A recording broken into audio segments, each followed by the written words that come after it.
Studio बानावर बिशुनगंज। बढ़ गेलो भाव मार्केट में तोर भाव भेलौ ताजा गे। बढ़ गेलो भाव मार्केट में तोर भाव भेलौ ताजा गे। जो गे छिहत्तरी मरवा के हो जाई है राजा गे। जो गे छिहत्तरी मरवा के हो जाई है राजा गे। अच्छा? भूल गन ही पियल पे बस खाई सिलाओ वाला खा जागे। भूल गन ही पियल पे बस खाई सिलाओ वाला खा जागे। जो गे छिहत्तरी मरवा के हो जाई है राजा गे। जो गे छिहत्तरी मरवा के हो जाई है राजा गे।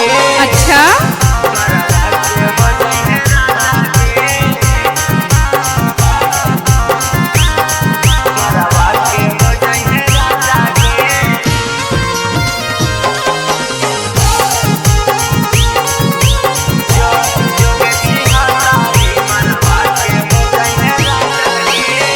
चूसल हीरा समाजा लेके देनी साजा गे। कोई नहीं पूछत तोर बजाई तो फाटल बाजा गे।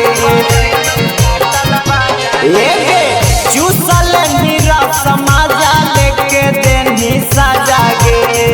कोई नहीं पूछत तोर बजाई तो फाटल बाजा गे। कोई नहीं देता तोरा के छाउड़ी हमारा जैसन माजा गे। कोई ना देता तोरा के छाउड़ी हमारा जैसन माजा गे। जो गे छिहत्तरी मरवा के हो जाई है राजा गे। जो गे छिहत्तरी मरवा के हो जाई है राजा गे। अच्छा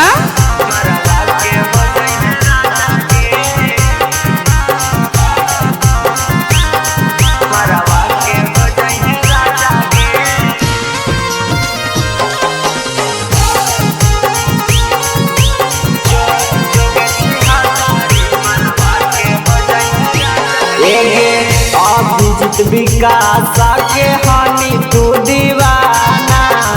अब काहे देही रोशन पुजरिए के अपन खजाना।